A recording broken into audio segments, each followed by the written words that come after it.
العظیم۔ قرآن مقدس کی اس آیت مبارکہ کے اندر اللہ رب العزت نے اس بات کا اعلان فرمایا ہے کہ یقیناً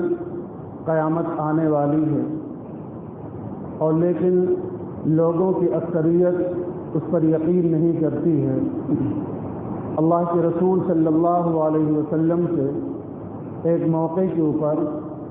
حضرت جبرائیل نے آ کر کے آپ صلی اللہ علیہ وسلم سے قیامت کے متعینہ وقت کے بارے میں پوچھا، متی الساعہ، اللہ کے رسول صلی اللہ علیہ وسلم قیامت کب آئے گی؟ یا اخبرنی عن الساعہ، آپ قیامت کے بارے میں مجھے بتلائیے۔ اللہ کے رسول صلی اللہ علیہ وسلم نے ارشاد فرمایا، مل مسئول عنہا باعلم من السائل، جس سے سوال کیا جا رہا ہے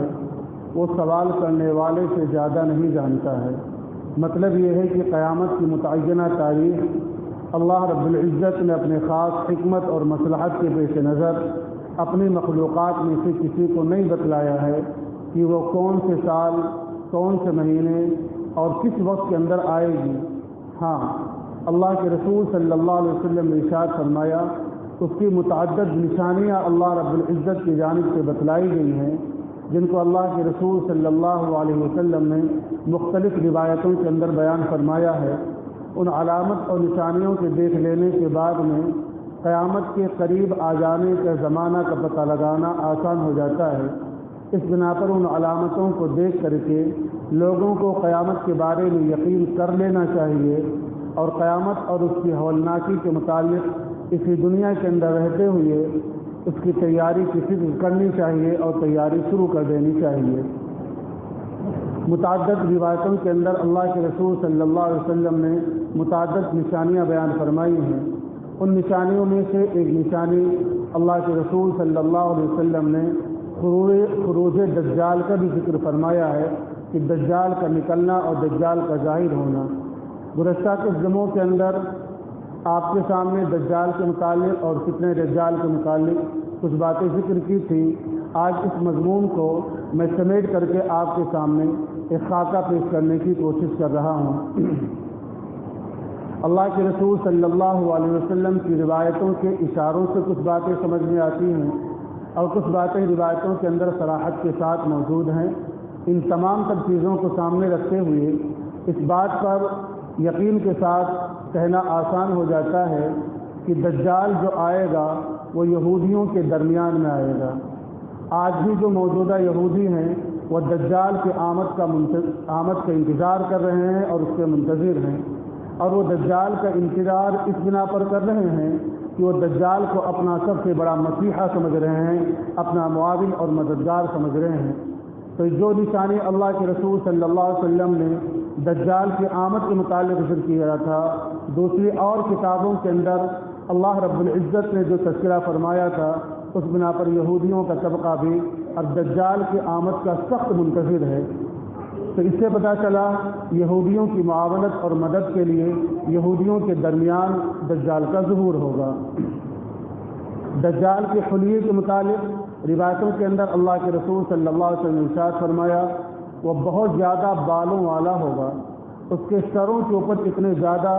گھنے اور لمبے بال ہوں گے کہ دیکھنے پر ایسا لگے گا جیسے کوئی درخت ہو اور درخت کے اوپر بہت ساری ٹہنیاں اور پتے آ گئے ہوں، جس کی بنا پر وہ اوپر سے پھیلا ہوا ہو اور نیچے درخت ہو۔ ایسے وہ سر کے اوپر اتنا زیادہ بال ہوں گے کہ وہ بال چاروں طرف سے بکھرے ہوئے ہوں گے اور گھرے ہوئے ہوں گے۔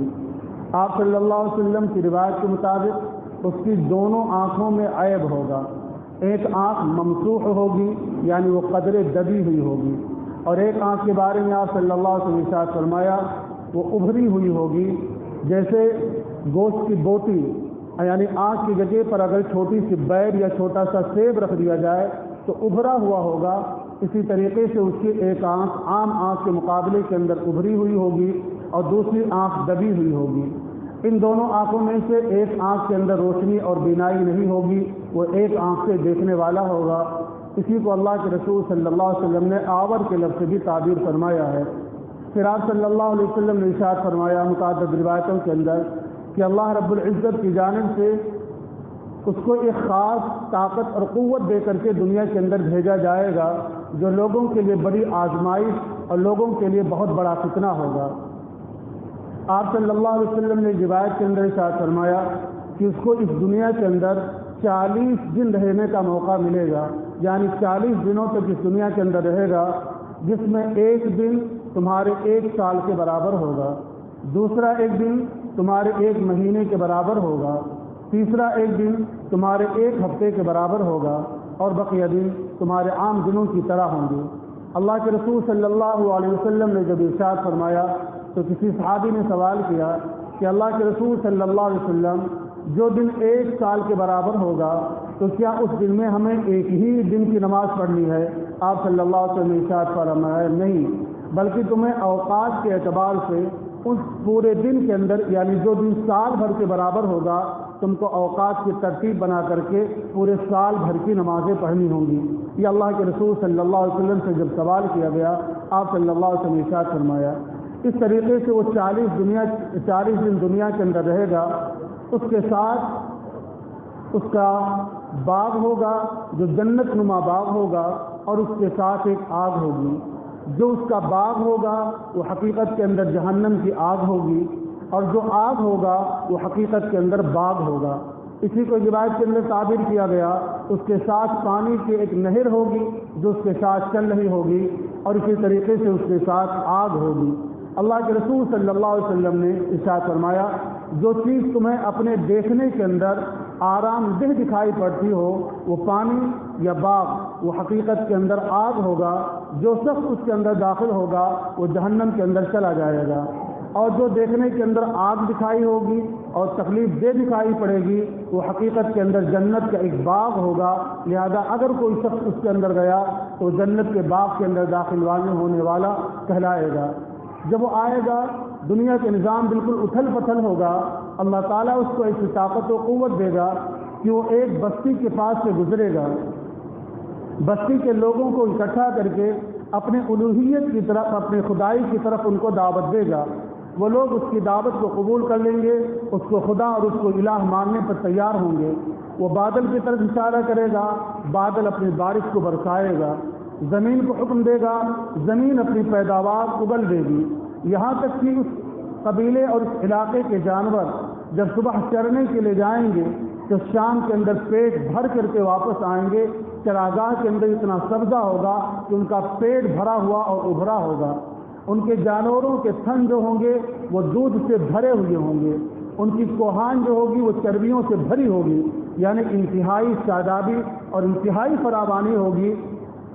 اور اس قوم کی طرف اس نے خدائی کا دعویٰ کیا تھا، بلایا تھا، جنہوں نے اس کی بات کو لبیک کہا تھا، پھر ایک دوسرے قوم کے پاس سے گزرے گا، دوسرے علاقے کے پاس سے گزرے گا، ان کو بھی اپنے الہ اور اپنے خدائی کی طرف دعوت دے گا۔ وہ لوگ اس کی بات کو رد کر دیں گے، اس کی بات کا انکار کر دیں گے۔ جب اس کی بات کا انکار کر دیں گے، وہ آسمان کی طرف اشارہ کرے گا، آسمان اپنے بارش کو روک لے گی، زمین اپنے پیداوار کو روک لے گی، یہاں تک کہ ان کے جانور سوکھ کر کے ان کی ہڈیاں نمایاں ہو جائیں گی اور وہ سخت قحط کے اندر مبتلا ہو جائیں گے۔ پھر ایک قوم کے کسی شخص کو بلائے گا اور اس کو آواز دے گا اور اس کو اپنے خدائی کی طرف اور اپنے الہ اور معبود ہونے کی دعوت دے گا۔ وہ شخص اس کا انکار کر دے گا، اس کو اپنے تلوار کے ذریعے سے وہ قتل کرے گا، اس کے بدن کے 2 ٹکڑے کرے گا اور ایک ٹکڑے کو دوسرے ٹکڑے سے اتنے دور کے فاصلے پر پھینکے گا جس طریقے سے تیر جب کمان سے پھینکی جاتی ہے تو کمان اور تیر کے گرنے کی جگہ کے اندر جو فاصلہ ہوتا ہے دونوں ٹکڑوں کے درمیان اتنا فاصلہ ہوگا۔ دونوں کے بیچ میں کھڑا ہو کر کے پھر اس کو زندہ ہونے کی طرف اشارہ کرے گا، اس کو اعلان کرے گا، وہ ٹکڑا آئے گا، دونوں ٹکڑے آپس کے اندر مل جائیں گے اور اس کے بعد پھر وہ دوبارہ اس کو اپنے الہ اور اپنے خدائی کی طرف دعوت دے گا۔ وہ شخص انکار کرے گا اور کہے گا مجھے تو اور زیادہ یقین ہو گیا تیرے دجل اور تیرے فریب کے اوپر، تیرے مکر کے اوپر۔ دوبارہ وہ قتل کرنے کی کوشش کرے گا لیکن دوبارہ وہ کامیاب نہیں ہو پائے گا۔ اللہ کے رسول صلی اللہ علیہ وسلم نے ارشاد فرمایا، اس کے دونوں آنکھوں کے بیچ کے اندر کافر کا لفظ لکھا ہوگا، پھر آپ صلی اللہ علیہ وسلم نے اس کافر کے لفظ کو حروف تحجی کے طور پر ادا کیا کہ کاف فا را یہ الگ الگ لکھا ہوگا. آپ صلی اللہ علیہ وسلم نے فرمایا اس کو ہر ایمان والا پڑھ لے گا، جو پڑھا لکھا ہوگا وہ بھی اور جو نہیں پڑھا لکھا ہوگا وہ بھی، یعنی جن کے اندر ایمان ہوگا وہ ایمان والا دیکھنے کے بعد اس کو پہچان لے گا. یہ اللہ کے رسول صلی اللہ علیہ وسلم نے اس دجال کے حلیے اور اس دجال کے حالات کے بارے میں امت کے لوگوں کو پہلے پیشے گوئی فرمائی اور امت کے لوگوں کو آگاہ فرمایا، تاکہ اس کو دیکھنے کے بعد، کیونکہ جتنے انبیاء گزرے ہیں ہر نبی نے اپنی قوم کے لوگوں کو دجال اور دجال کے فتنے سے ڈرایا، لیکن اب کسی قوم کے اندر، کسی نبی کی قوم کے درمیان دجال کا ظہور نہیں ہوا. اب اللہ کے رسول صلی اللہ علیہ وسلم کی آمد ہو گئی. اب یہ بات متیقن ہو گیا کہ اب آپ صلی اللہ علیہ وسلم کے بعد تو کوئی نبی آنے والا نہیں، اس امت مسلمہ کے بعد اب کوئی دوسری امت آنے والی نہیں، تو اب دجال کا ظہور جو ہوگا اسی امت کے درمیان ہوگا اور آپ صلی اللہ علیہ وسلم کی نبوت پر ایمان اور یقین رکھنے والوں کے بیچ میں ہوگا. اس بنا پر آپ صلی اللہ علیہ وسلم نے اس کے بارے میں بہت ساری وہ تفصیلات بیان فرمائی ہیں جو گزشتہ نبیوں نے اپنی قوموں کے درمیان بیان نہیں فرمائی تھی، کیونکہ اب اس قوم کا، اس امت کا اس سے واسطہ پڑنا ہے. اس بنا پر اللہ کے رسول صلی اللہ علیہ وسلم نے واضح فرمایا. ایک روایت کے اندر اللہ کے رسول صلی اللہ علیہ وسلم نے ارشاد فرمایا اگر دجال ایسے وقت کے اندر آیا کہ میں تمہارے درمیان موجود رہا تو میں خود اس کا مقابلہ کر لوں گا، اور اگر میں تمہارے درمیان موجود نہیں رہا تو اللہ تمہارا نائب اور تمہارا معاون اور مددگار ہوگا. یہ اللہ کے رسول صلی اللہ علیہ وسلم نے اشارہ دیا کہ میرے دنیا سے تشریف لے جانے کے بعد اگر اس کا ظہور ہوتا ہے تو تم اللہ سے اپنے تعلق کو مضبوط کر لینا. اللہ سے اپنے تعلق کو جتنا مضبوط کرو گے، اللہ کی رضا جتنی زیادہ حاصل کر لے جاؤ گے، تمہارے لیے فتنے دجال اور دجال سے مقابلہ کرنا سہل اور آسان ہو جائے گا. جب وہ آئے گا تو ان 40 دنوں کے درمیان دنیا کے اندر فتنہ و فساد اپنی شباب پر ہوگا. آپ صلی اللہ علیہ وسلم نے ارشاد فرمایا وہ شام اور عراق کے درمیان میں اس کا ظہور ہوگا اور اپنے دائیں جانب بھی فساد مچائے گا اور اپنے بائیں جانب میں بھی فساد مچائے گا. دائیں اور بائیں سے مراد پوری دنیا، یعنی پوری دنیا فتنہ و فساد کے اندر مبتلا ہوگی اور سخت حالات اس وقت لوگوں کے اوپر ہوں گے. اس جیسی پوزیشن دنیا کے اندر بنی ہوئی ہوگی. اللہ رب العزت جب ظلم اپنے حد کو پہنچ جایا کرتا ہے تو اللہ رب العزت اپنی مخلوقات کے ساتھ بہت زیادہ شفیق اور بہت زیادہ مہربان اور رحمت کرنے والا ہے. اسی دوران کے اندر اللہ رب العزت مسیح موعود حضرت سیدنا مہدی علیہ السلام کو اللہ رب العزت پیدا فرمائے گا. حضرت مہدی پیدا ہوں گے اور حضرت مہدی ابھی اس فطرے سے مقابلے کے لیے، اور عصر کا وقت ہوگا کہ شام کے اندر دمشق کی جامع مسجد کے اندر امامت کے لیے حضرت مہدی کھڑے ہوں گے. اس موقع پر رک کر کے حضرت مہدی کے بارے میں بھی تھوڑا سا تعارف میں آپ کے سامنے پیش کر دیتا ہوں. اللہ کے رسول صلی اللہ علیہ وسلم نے ارشاد فرمایا ان کا نام ہمارے نام پر ہوگا، ان کے باپ کا نام میرے باپ کے نام پر ہوگا، بلکہ بعض روایتوں کے اندر تو آیا ان کی ماں کا نام میرے ماں کے نام پر ہوگا، یعنی ان کا نام خود محمد ہوگا، ان کے باپ کا نام عبداللہ ہوگا. آپ صلی اللہ علیہ وسلم نے ارشاد فرمایا وہ خاندان حسن سے ہوں گے، یعنی خاندان اعتبار سے وہ حسن ہی کہلائیں گے. آپ صلی اللہ علیہ وسلم نے ارشاد فرمایا ان کے اخلاق اور کردار میرے اخلاق اور کردار کے بالکل مشابہ ہوں گے اور ملتے اور جلتے ہوں گے. یہ حضرت مہدی علیہ السلام ایسے گھر کے اندر پیدا ہوں گے، بچپن گزاریں گے اور بچپن کی عمر سے آگے بڑھتے بڑھتے جوانی کی عمر کے اندر ہوں گے، یہاں تک کہ مکہ المکرمہ کے اندر طواف کے دوران وہ غلاف کعبہ یعنی کعبہ شریف کا جو دروازہ ہے اور رکن یمانی، اس درمیان کے اندر ان کو پہچانا جائے گا اور وہاں پر ان کے ہاتھ پر بیعت لی جائے گی. اس وقت کے اندر مسلمانوں کے خلافت کا نظام قائم ہوگا اور مسلمان اہل ایمان ادھر ادھر سے کھنچتے ہوئے حضرت مہدی علیہ السلام کے پاس پہنچیں گے اور وہ اس دنیا کے اس وقت کے اندر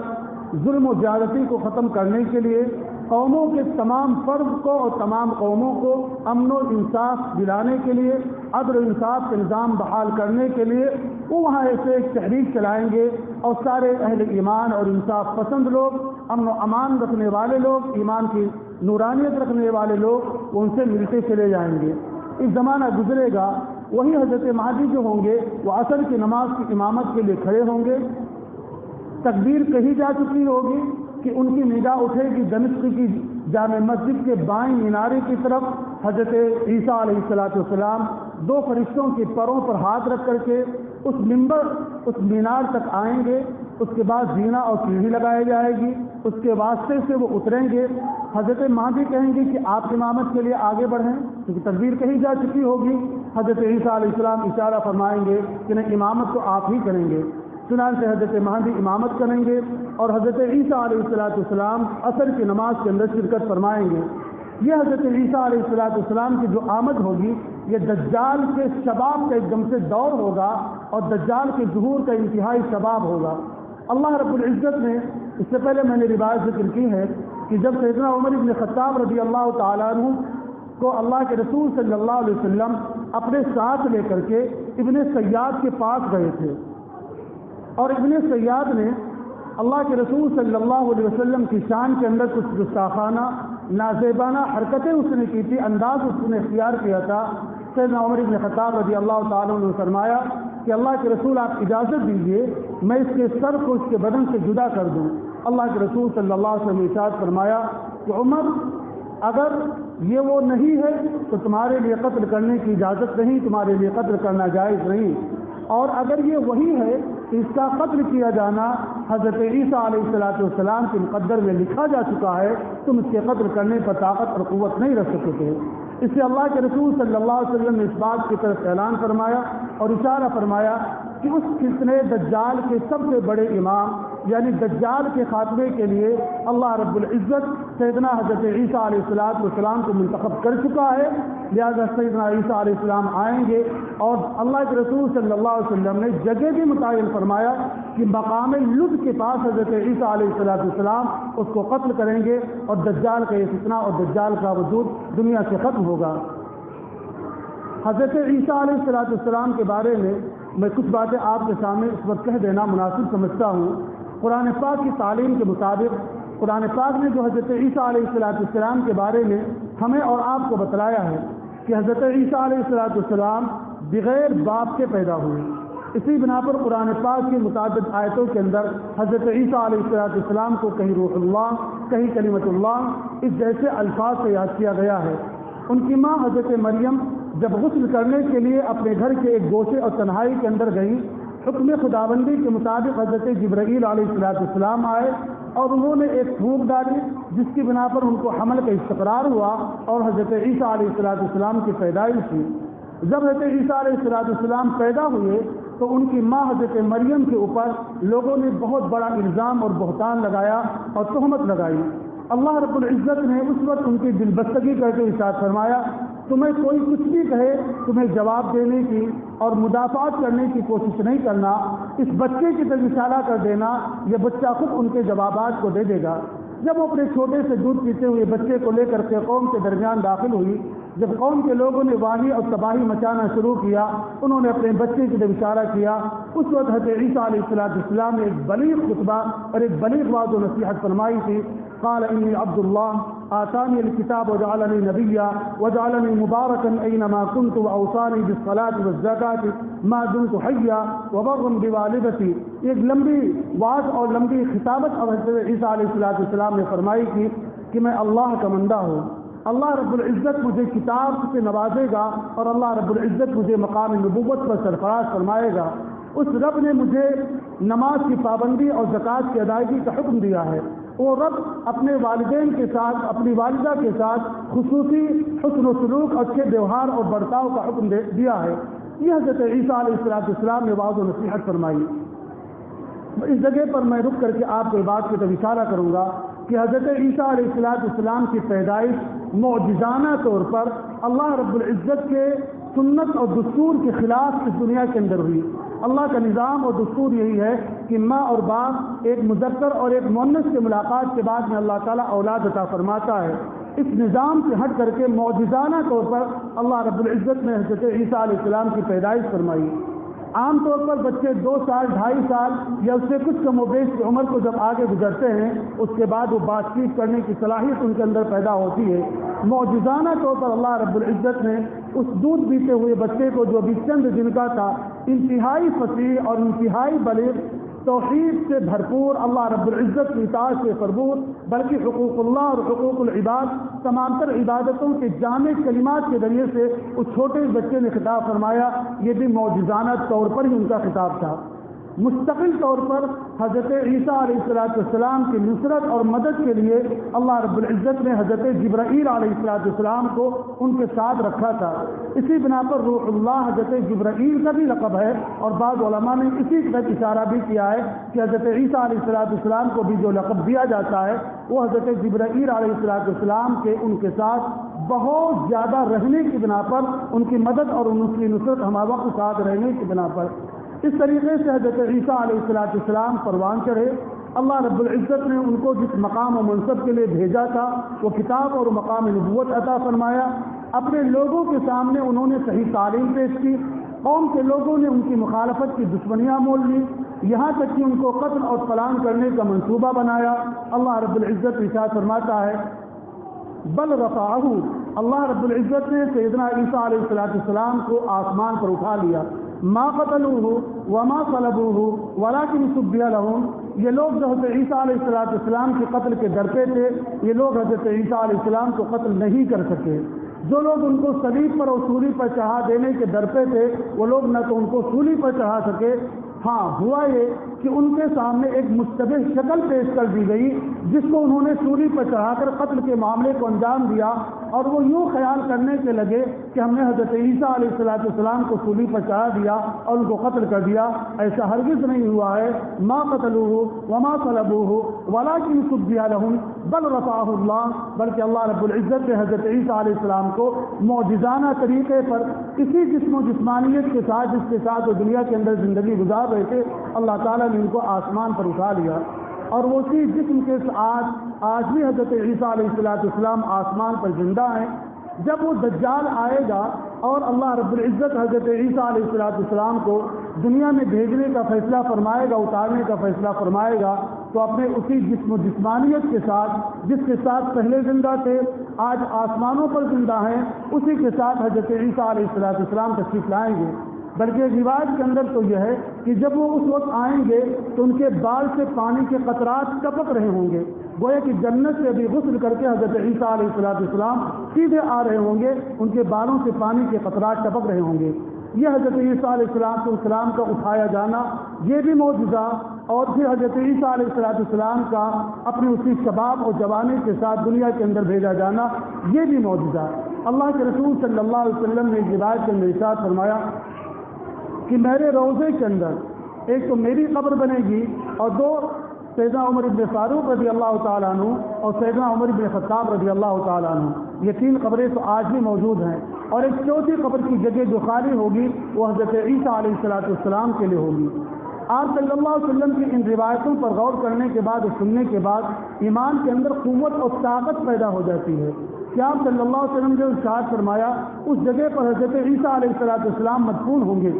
آج تک وہ جگہ خالی ہے۔ اس مقدس جگہ کے اندر، اس بابرکت جگہ کے اندر کتنے سلاطین، کتنے بادشاہ اور کتنے عمراء نے کیا کچھ کوششیں اور تمنائیں نہیں کی ہوں گی، لیکن اللہ رب العزت نے چونکہ وہ جگہ حضرت عیسیٰ علیہ السلام کے لیے مختص کر دیا، اس بنا پر آج تک وہاں پر کسی کی قبر دفن، کسی تدفین وہاں پر نہیں ہو سکی، کسی کی قبر وہاں پر نہیں بن سکی۔ آخر میں حضرت عیسیٰ علیہ السلام مدینہ منورہ کے اندر جائیں گے، مدینہ شہر کے اندر ان پر وہ آخری وقت آئے گا، دنیا سے رخصت ہونے کا وقت آئے گا، وہیں پر ان کا انتقال ہوگا، اور حضرت عیسیٰ علیہ السلام وہیں روضہ مبارکہ کے اندر جو جگہ خالی ہے وہاں پر ان کی تدفین عمل کے اندر آئے گی۔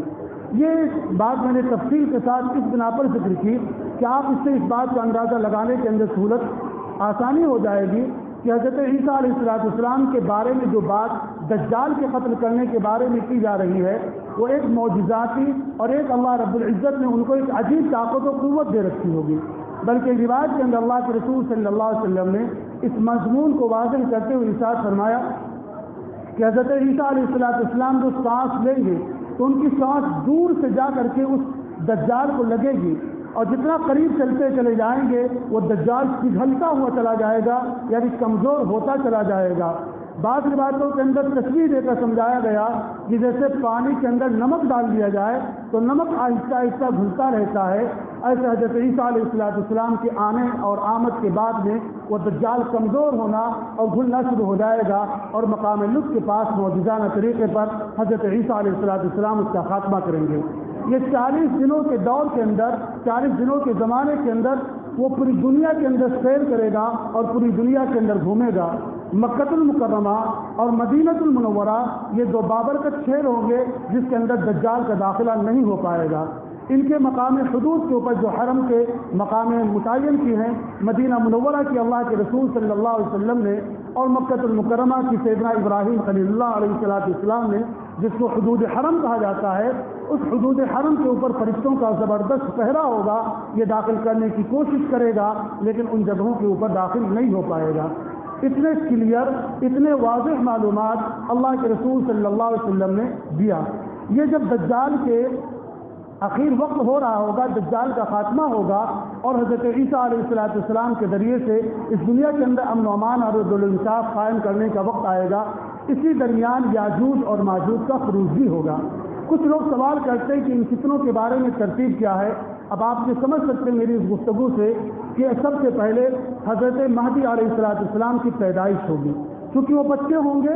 چھوٹے سے کسی ماں باپ کے یہاں پر پیدا ہوں گے اور آہستہ آہستہ وہ اپنی عمر کو پروان چڑھائیں گے۔ جب حضرت عیسیٰ علیہ السلام، پہلے حضرت مہدی علیہ السلام پیدا ہوں گے، اس کے بعد میں کچھ زمانے کے بعد میں دجال کا ظہور ہوگا،